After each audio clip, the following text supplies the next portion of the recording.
Jesus set the captives free. Jesus gave sight to the blind. Jesus turned water into wine. Jesus broke the grip of sin. This is Deputy Wilmer here for another edition of Everybody Doesn't Eat Everyone's Gumbo. Right now we are doing a special episode here tonight and dealing with the coronavirus that's sweeping across our nation, all across our world. Here tonight, we want to give special shout outs to the late Aretha Franklin, along with Bishop Paul Martin of the wonderful Baptist Missionary Baptist Church in New Orleans, Greater State Stevens to be exact. And for the song "Seasons Change," and again, seasons will change regardless of what the obstacle that this world has overcome. God is always in power, in control. Man, I want to wish again all of our listening artists for making Everyone Doesn't Eat Everyone's Gumbo a success here. Man, Dujuan, how you doing tonight, my man? Oh man, great man. How's everything going with you? Just enjoying this somewhat weird of a break of school. Oh yes, it is. Yes, it is. So, any word, man, for as to how your class is going to be set up? No word yet. I haven't really got any emails from my teachers or professors or anything, so just waiting and see. Oh man, okay, man. Let's go and dive in, man. Let's talk about right now. Today is Super Tuesday. This is, of course, man. I want to tell you, man, before I even get started, happy St. Patrick's Day, man. So talk about your Irish heritage, man. I mean, I don't really know much about it, but hey, happy St. Patrick's Day. Well, really, to me, I'm part Irish, man. Yeah, so I'm one who did the genealogy test on a couple of outlets out there, Ancestry, whatever. And man, I thought I'm more Irish than I am African American, man. So, man, I wear the clover leaf, man. I'm not the leprechaun. But man, let's talk about this primary, man. Did you watch the debate? I watched like the sound bites, bits and pieces, because a lot of the things that are going on in the market right now that I'm focused on, the debate right now, I mean, of course, it's national politics and things like that, but for the effect of the markets right now, that wasn't my biggest priority, but I'm starting to see from a numbers standpoint. And we're gonna dive into that, man. Yeah. We're gonna talk about that because I'm worried in a couple of sense, and not to scare our listening audience. And I did a impromptu podcast on Sunday night, man, and just telling everybody I got all kind of emails and phone calls, and still getting current customers asking me, man, the Feds dropped the rate, man. Did rates go down to 0%? No, not in the mortgage banking world. Our rates come with mortgage-backed securities. The one I'll let you elaborate on that later on. But I want to just talk about this evening, man. Do you think it's time for Bernie to step out the race? Right now, I mean, Illinois and even people vote in Florida. They call those elections early. Now they're in Arizona right now, waiting on the results from there. As the results are trickling down very slow. Do you think it's time for Bernie right now? Biden leading with 49% of votes for 42%, and they called it. They called Arizona. It's a sweep, team sweep. Is it time for Bernie Sanders to get out the race, my man? I'm asking you as a younger man and whom his base is from young voters.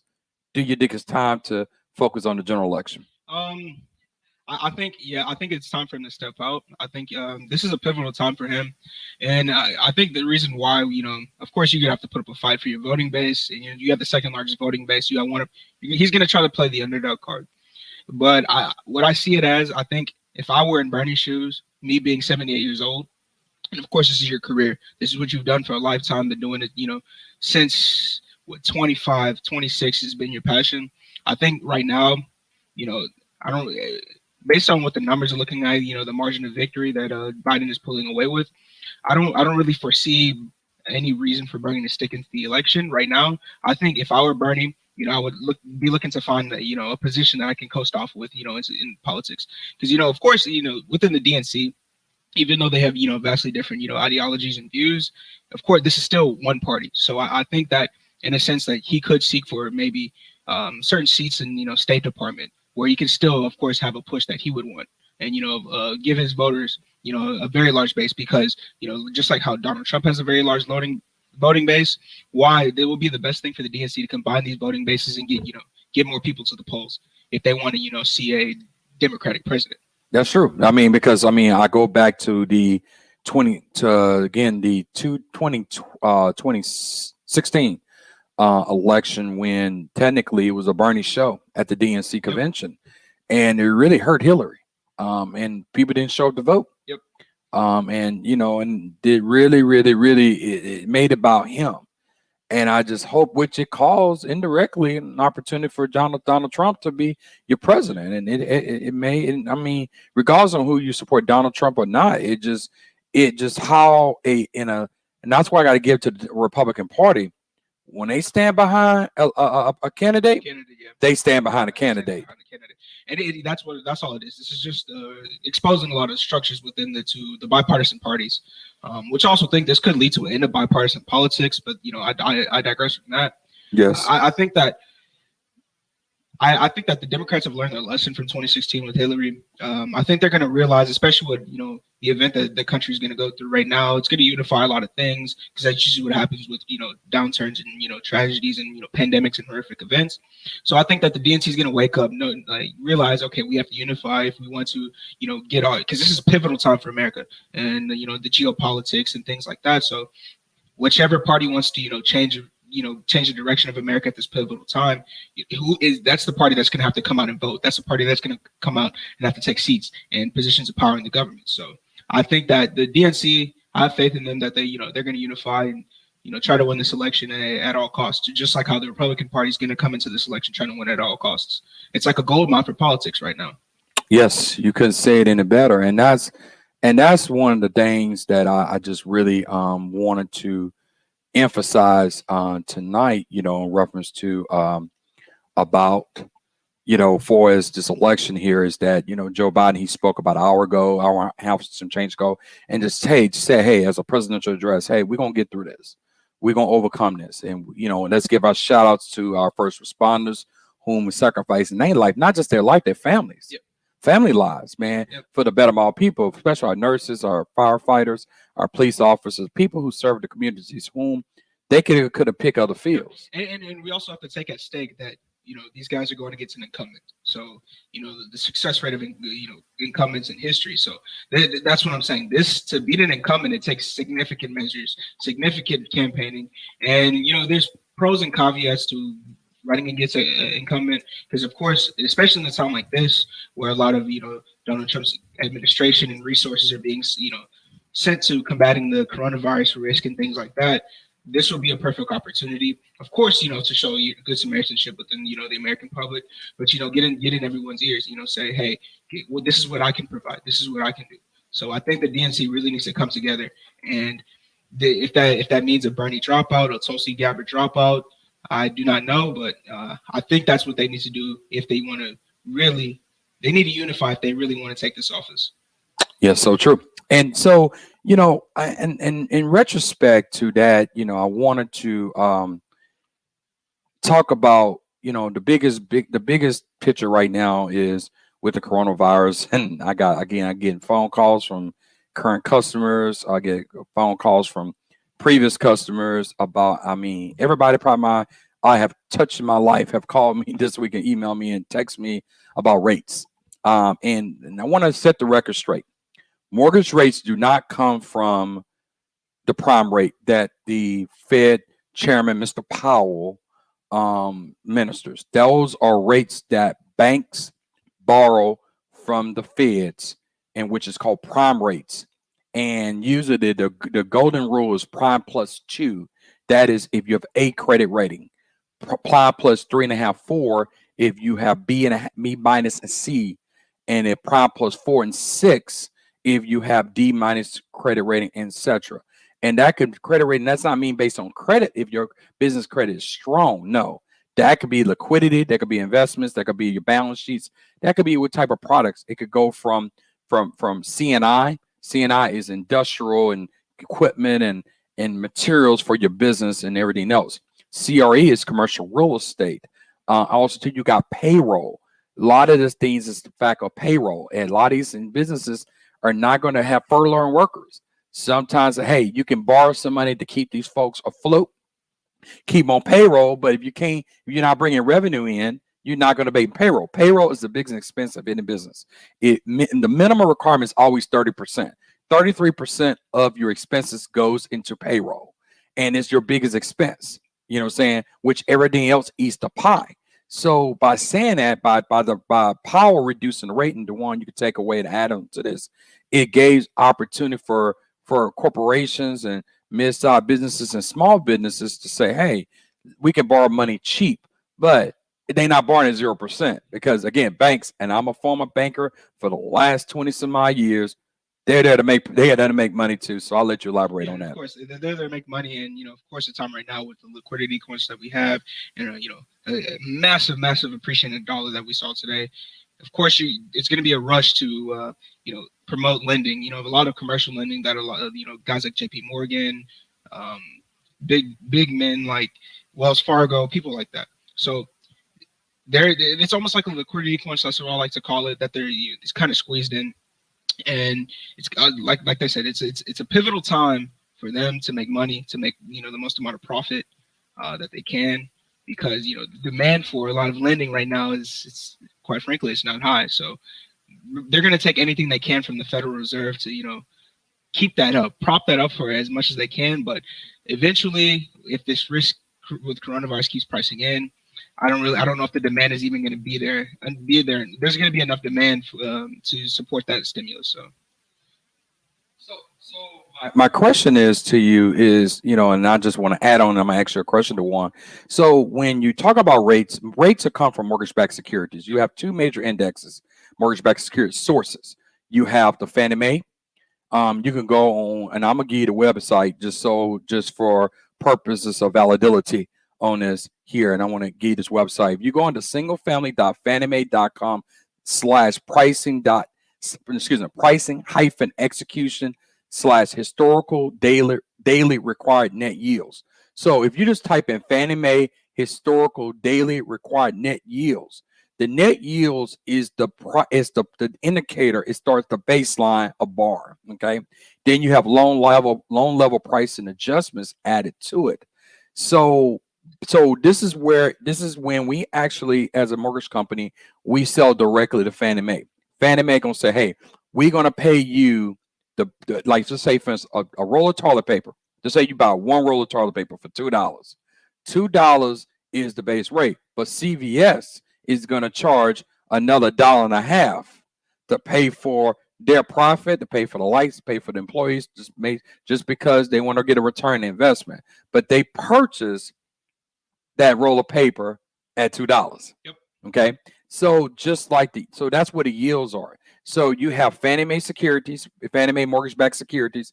Then you have Ginnie Mae. Fannie Mae and Freddie Mac buy for the same pool. Then they have some other pools too, but it's tied into the Fannie Mae index. Then you have Ginnie Mae securities. Ginnie Mae is the best one. I love Ginnie Mae, but that's through FHAV and rural development. Now, no one likes those because of the mortgage insurance and everything that comes with it, but they lend to individuals who normally would never get approved from a Fannie Mae and Freddie Mac loan. So they're cheaper because most people build in and the government back. Okay. Fannie Mae right now is still in a conservatorship with the federal government. We were thought in a part of last year and going to this year that the Federal Home Loan Administration would have given them an opportunity to get out of it, which it didn't. But we'll see what's going to happen under this new environment that we in. So just to make it clear and simplify for everyone is the fact that, that right now, in which the one I'll let you chime in on this and we'll elaborate on this, that I'm afraid that rate's going to go back up to the 6 and the 5.5. And I'm starting my rate sheets that I'm seeing for now. I have 12 investors, okay, 12 funding sources. And I'm starting seeing that their rates, and I have the best rates in town in the state of Texas, that I'm starting seeing 5 and 6%, which I haven't seen that in years on rate sheets. Could you explain that to me? Why? I think this also has to do a major play with the dollar being in such an appreciation stage. Once again, like I said, it's a liquidity crunch, and a lot of capital flow is going to come towards the U.S. dollar, a lot of safe haven assets. Because quite frankly, right now with the bond market, And we see with the housing market being strong even before and during this coronavirus risk. Like we have a lot of new home sales. New home sales have been increasing gradually since I would say about 2012, 2013. Well, there was a report today that first-time home buyers hit a peak ever in history. Exactly. So it's the best time ever. So not only is it liquidity crunch, we're trying to find liquefied assets. Everyone on the globe is trying to look for some kind of safe haven because we see gold. Gold is not playing as its safe haven that we've seen it do back in 2008, back in 2001, and when we have little credit bubbles or bubbles that pop and we go into recessions, especially within the asset market, that's not there. So they're looking towards the US dollar. People are looking towards anything that can supply a low risk and a high risk on scenario like we have right now. So I think that explains why you're going to see a lot of rates go up and in a various amount of things dealing with financial investments. Well, I got, like, for instance, like today I received 2 emails from 2 of my non-QM. So non-QM is non-qualified mortgage. So those are called the subprime products. These are one individuals that if you in investment home vertical world and you don't want to use no income to verify your income, we use your lease agreement, market rent to offset that. If you want to use bank statement financing, I know a lot of people know about that, especially for our self-employed borrowers. I had 2 investors pulled out today. I got the email. They stated the fact that they want to divert more attention to the prime market, but it's kind of strange and weird all of a sudden that they've been putting mass money into this vertical, but now they pull out. Is it, my question to you, Dujuan, is it that there's hey, we want to figure out, okay, what's going to happen with these stimulus packages, and if Fannie Mae is going and Ginnie Mae securities are going to start paying not $1 for 80 to 75 to 80 cents to $1 per dollar, or they're going to pay $1.25, $1.50 for every dollar borrowed. Is it that what's about to come about? And yeah, I think so too. I think what we have here is a scenario where when we're like I said, with the liquidity crunch that is existing, I think it's more of a search for optimism. Who can supply us with the best optimism? So we're looking at stimuluses, like you said. $1 trillion that the Senate is proposing right now. Yeah, quite frankly, it's a lot of money that's on the line. So we're looking which sector and what area can we get the best optimism from a stimulus standpoint. What do you think? I honestly do not know. I think this because all sectors are going to be affected, from the airline.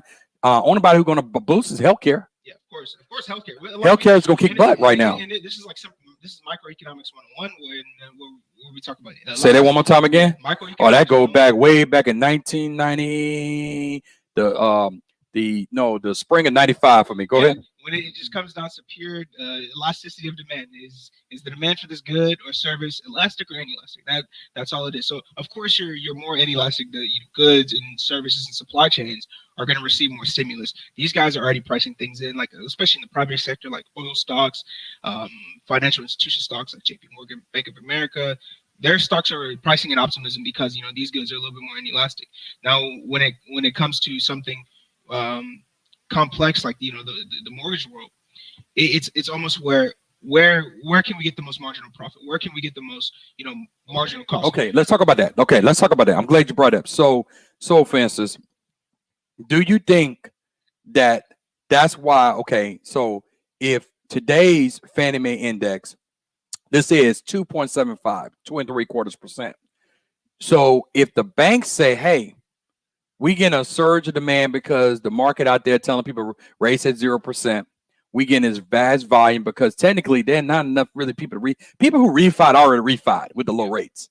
So I don't know what are you refining for unless you were dealing with lenders who were charging you a higher rate because of other parameters, because of credit, because you needed funds to close on lender credit and those items. But the people who need to refi right now are folks who have adjustable rate mortgage because the LIBOR is expired. There's no more LIBOR. It's gone. It's over. So if you have a LIBOR adjustable rate mortgage, you need to give us a call at 281-636-3638, 713-396-2995. Give us a call and we'll help you if you have an adjustable rate mortgage, because you may need to convert that to a 30-year fix. And then once you're in that fixed rate mortgage, then we can always refinance you later if rates tend to drop. Who knows what's going to happen in this market? But my direct question to you is that Do you think that's what's going to be the catalyst and the driver in order to increase these interest rates from where the banks to start making margin, or this is for any more investors because they've been pulling their money? For instance, okay, so if my money has been tied to some aggressive stocks, I've lost half my portfolio. So I'm coming to you, Dujuan, to say, hey, I need you to move this money to a safe haven. Okay. So my safe harbor is going to be in treasury bonds. Yeah, treasury bonds. I'll give you my two safe havens right now, and at this moment right now, treasury bonds and U.S. dollar. Um, from a technical standpoint, a lot of breakout signals and sentiment have been signaling that, hey, we're going to see a lot of accumulation of treasury bonds and a lot of accumulation of dollar. And there's really no fundamental risk for a sell-off at this point, because right now, we like we said, everyone flushes and rushes to gold. And from historical standpoint, in downturns and economic uncertainty. And of course, gold is still going to take its course as a safe haven asset. But like you said, if you want to take an aggressive approach, if you were in aggressive stocks, if we're looking to squeeze out the most earnings per share, or to squeeze out the most profit in a certain amount of time, my safest haven in a risk off scenario, because it provides the most risk aversion, and of course, like I said, risk off scenario will be the 10-year and the U.S. dollar. Simply, like we were saying earlier, microeconomics 101 is playing it again. Going back to basics in a sense. It's going back to the fundamentals, the bare fundamentals of what's in demand right now, and it's another demand thing. Of course, since the 10-year, the treasuries are known to be a very and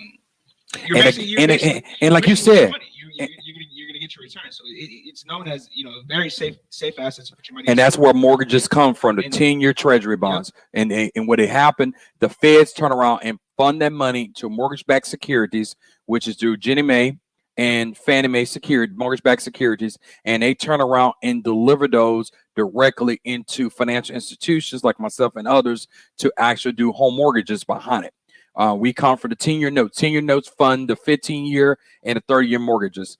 The 5-year notes fund the 10-year mortgages and below. That's why there's a big separation between 15-year mortgages to 15 to 30-year.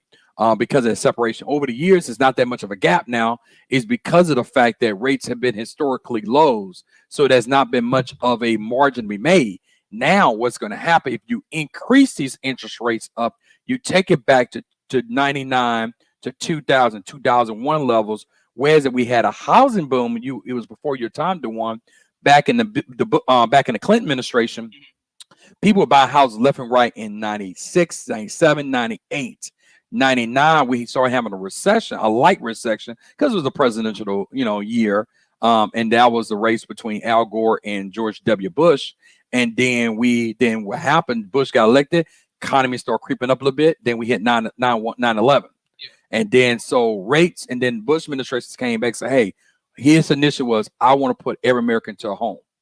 And guess what? Home Depot, Lowe's, and home building went skyrocket.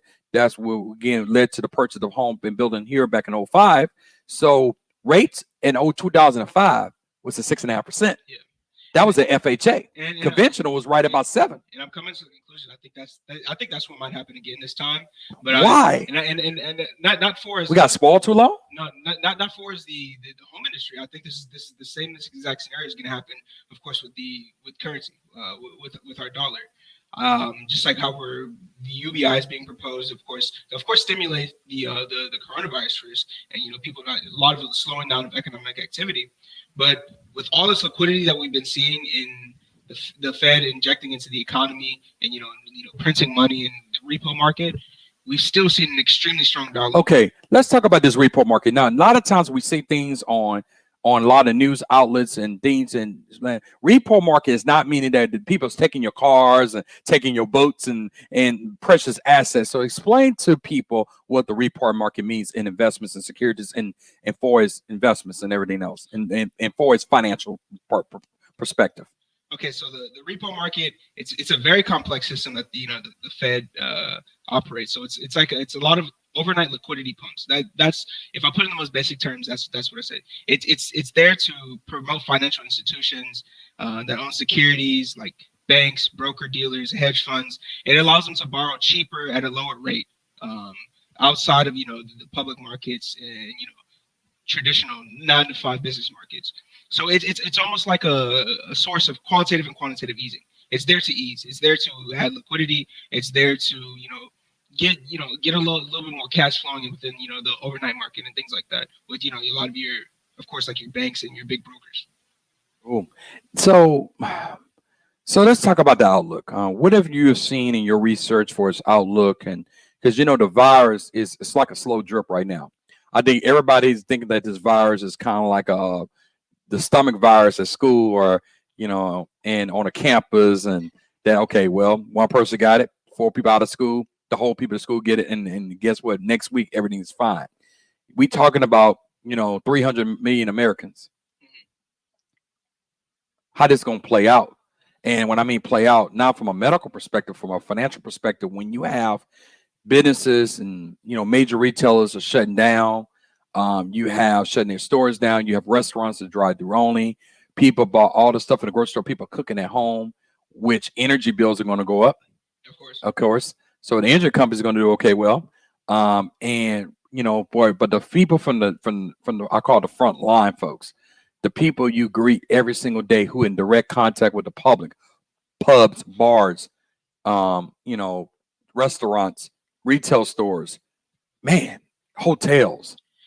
But I think it's a lot of industries, man. Yeah, it's a lot of industries that are affected, and that's your biggest employers. Yeah, these are your biggest employers. This is why we see mentioned projected 20% unemployment rate. And of course, we don't know the magnitude of how long this. There's risk in saying. A lot of sources are saying that the peak, we will not see the peak until August. But quite frankly, this is one of these black swan events. If you guys get the chance, search the theory of black swan. In basic terms, it's an event that sheds a lot of weight within a certain aspect of things, just like how we have the economy. The economy isn't trucking along, acting pretty well, and then we have these black swan events. Turns out, if you can compare them to anything, you can compare like maybe a black swan event like the swine flu H1N1 with 2008, and then we can compare that to maybe like a 9/11 situation. A lot of very big geopolitically risky events that happen. So I think this is just a testament of what businesses and what services afterwards, who is the most healthy financially. Healthcare. Yeah, healthcare. Yes. Maybe energy. Yeah, this is basically just the nature. The grocery store chains. This is the nature of free market. Raw goods. Yeah, exactly. This is the base. This is the going back to 20s, 30s type of industries who the bare bones of the basic of the country, like the Procter and Gambles of the world. Like we said, like I keep saying, it's microeconomics 101. Are we talking about? We're just basically talking about who buying a Tesla right now. Exactly, and that's why we see. No disrespect to Tesla, because I would love to have one, but who's buying a Tesla? What do people need? Who's buying a Dior Hoard home right now? Exactly. That's not a priority right now. What priority right now? Who? And I'm not trying to gross folks out. Is figuring out, or they're going to be throwing more toilet tissue paper and eggs in the store. That's why you're going to see that. This is why I like to look at a lot of supply chain stocks in terms of like Walmart, distribution companies like FedEx. You can check out the Gumbeaux Capital Twitter at Gumbeaux Capital to keep updates with earnings. Say it one more time. Gumbeaux Capital. That's a Gumbeaux Capital Twitter. GUMBEAUX Capital CAPTIAL Twitter. So that's on Twitter. You search that up. I post a lot of news and live updates about different supply chains right now, because that's my main focus. It provides a lot of EPS right now because earnings are going to be skyrocketing. People flushing to grocery stores, think to get basic necessities. Well, because it's not going to just go away next week. Yeah, it's not going to go away. But think about this, and what I'm more concerned about right now for public safety and the outlook is that I know that's right now talk about our former presidential candidate and senator Romney had discussed about opportunity to give Americans $1,000 FEMA check. Okay, I have to bring back the FEMA situation. Yeah, and so, but that's gonna really ignite cabin fever. But where you gonna go spend it? That's what I'm saying. I think this is also a testament in time. I think what people need to focus on. Yeah, you really can't spend it. So this is a perfect time to have this cash. If the UBI payment does come into play, take this cash and find assets. This is a time to find assets. This from a standpoint of buying things, and of course, supply your family first, protect your family. You know, get the bare necessities that you need. But any of the excess cash is not really much you can go to. Please put in assets. Assets are going to be at all-time cheaps, all-time lows, and things like that. So this is one of the most perfect times to get in and get a chance to get some residual income. That's kind of what I look at it as. But my question to you, Dujuan, and as we, move forward into this new environment, our country, I'm talking about financially, guys. I'm not talking about because what you do in your home, that's your home. Okay, you're gonna be all right. As long as you keep God first and you stay away from people and you comply with what our health officials are telling you, our scientists, our medical professionals, you're gonna be fine. Okay. What I'm more concerned about is the life after. It's gonna be an adjustment. Whether people like it or not, it's going to change. What is that adjustment? It's just going to change a lot of the way things work. Just like we have the swine flu. When we had the swine flu, there was a lot of you changed the ways. That was back. That was when you had an episode about smell like a junkyard, huh? Yeah. That was 07. No, wait, excuse me. Okay, so that had to be in 08, 09. Sometime around there, because I remember 09, 10 or something like that. Yeah. Just like how it is. When I went through school, after the swine flu in all schools and everywhere you go, there's hand sanitizers, things like that. Hand sanitization, a little bit more, sanitary precaution that's going to be taken. We're going to start to see systems like the college sports system, the school system that has to, like with the virtual environment and everything else. Yeah, it's going to have to, come and try. So like stocks, like in the company I like is I use a lot of my verticals since I run a vertical within Gumbeaux-Ep8 Group. I use a lot of the site. I'm trying, man. You got to help me out on. Can they get the site Zoom. Love those guys. Zoom. Much love to you. Love to have you as a sponsor of everybody does eat everyone's gumbo. Zoom is a catalyst that I think a lot of universities are going to use in school system. Whoa. Yep. So yeah, this Zoom is a really good play right now. That people are going to rush to it. This is one of those. It's just like a supply chain company to me right now. And it's free. Yeah. It's free. You can turn around, communicate family. I mean, of course, I would assume Apple would went up because now I would have thought they would do a national promotion on FaceTime. Well, yeah, that would be. But I mean, to squeeze earnings out of something like FaceTime, it's hard. Yeah, because Apple is more based on what materials and products. How many products can we sell? Could they have the retail storefronts? They got to keep the multi-billion-dollar investments in storefronts all across the world. I could see maybe software producers, people who come up with new softwares and keychains, maybe like an Adobe company, things like that, where it's a lot of like hands off, less product when it comes to technology, but software is going to be a big play. Software technology, software companies are going to be what to look at in these next couple of months also. So first I want to thank our listening audience here. I want to thank you for all the folks who listen in this tonight on Everybody Doesn't Eat Everyone's Gumbo. Tonight is a special episode. I have Dujuan Wilmer. He's the founder and managing director of Gumbeaux Capital Group. Is an investment. Dujuan, I don't want to tell you, ticket thrown. Explain people what you do, my man. Basically what I do. My dream is actually just to be an investment analyst. I think this is one of the most interesting things that have ever existed in humanity. The asset markets. It's really fun once you get into it. So, I would like to call myself a coach. So I'll call myself an investment coach. I want to hold. I feel like it's a great way to make residual income, which is very, very important. So you're not living paycheck to paycheck. Within times like how we're going to grow on with with the country and the way spending is used and done. I think it's perfect to get residual income at a time like this, especially the younger you are, the better it is. So I would like to say, I would like to hold your hand through it, bring you up into it, coach you, advise you, make sure you don't catch falling knives, because that is one of the biggest things that turns people down with the asset markets. You get into it blind, and it's like I said, trying to catch falling knives, you're running into a brick wall.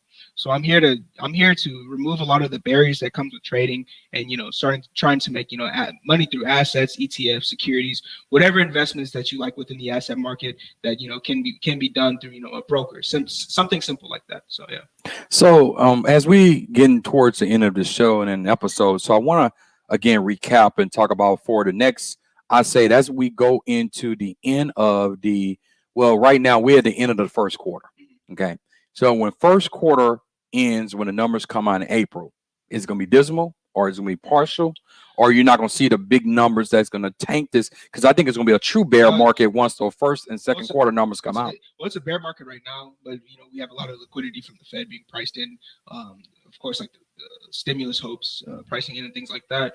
So I think that, of course, we're going to have GDP. GDP is going to definitely be hurt because there's a lot of businesses that have to close.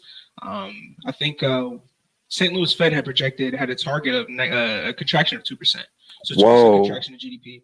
And that's usually what happens within these black swan events. But I think supply chain, like I said, supply chain is going to carry a lot of that GDP. So I don't think we'll see it as bad as in America. But like I say, like countries like Germany, I'm worried for their numbers because a lot of their GDP comes from the auto industry. And we saw the world's largest auto manufacturer and Volkswagen shut down their plant.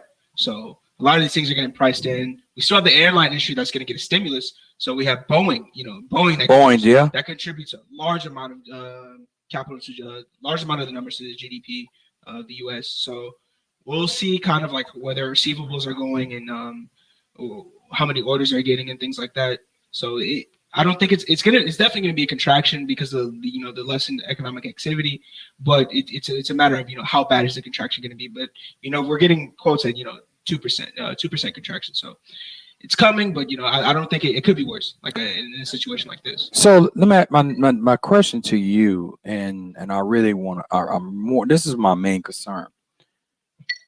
How are we going to pay for all this? We give every American 300 million Americans $1,000, every adult $1,000, and we get these stimulus, and we pumping all this money from the reserves into the world, the central bank, into the economy.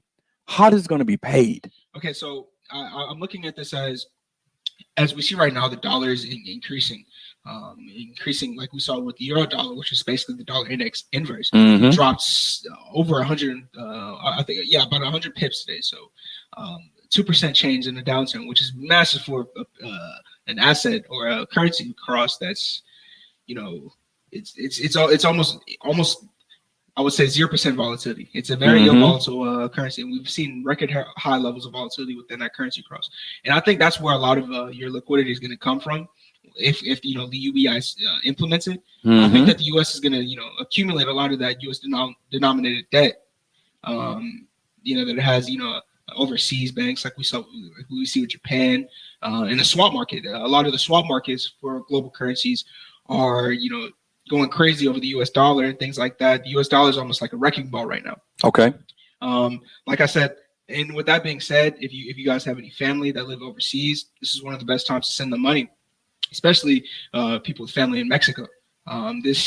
You send them, quite frankly, right now, the currency exchange, for every $1, you get 21 pesos.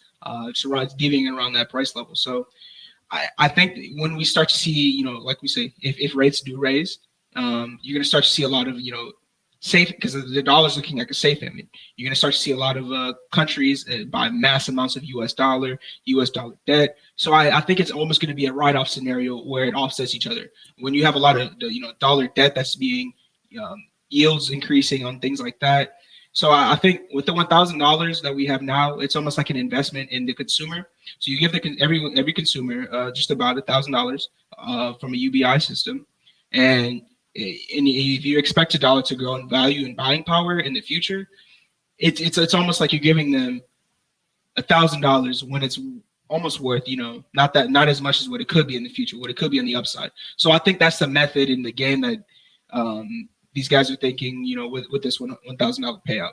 Now I'm no insider guy. Don't take me for 100% that that's exactly what they're thinking, but to quantify things, and what technical research is showing me, what technicals and studies are showing me, I think that's the most likely reasoning behind these stimulus policies and things like that. So yeah. So and I'll lead to my final question. So is that for as impacting consumers, for as mortgage rates and everything else? So do you think the fact that there will be a major uptick in the rates in order to pay for some of this cost? Or you think rates are going to stay the same like they are, been hovering for years in this 3, 4, 5% environment? Or are we looking at a 5, 6, 7, 8 environment? It all just depends on the health of the economy and when this coronavirus price is out of the market and things can be come back to normal. I think it's more of a situation where you have to wait and see.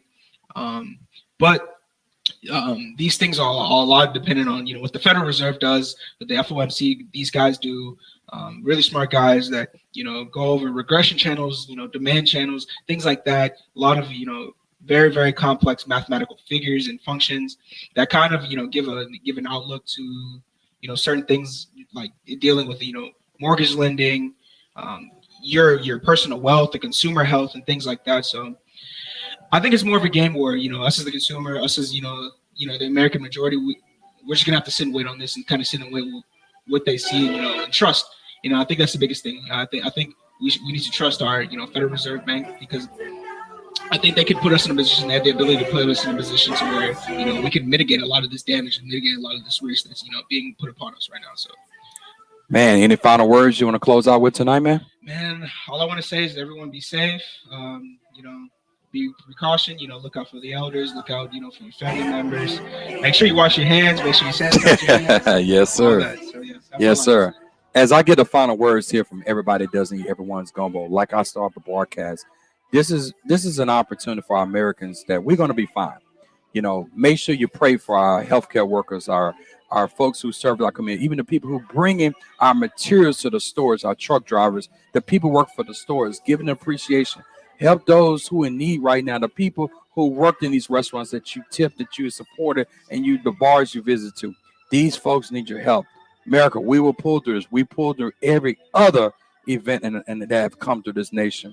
We stand together, we join together, and we're going to be together, and we're going to be all right. Dujuan, I want to thank you, man. Much love to you, man. You're always welcome back here, man. This is how we do it. Everybody doesn't eat everyone's gumbo. Have a good night. Bye-bye.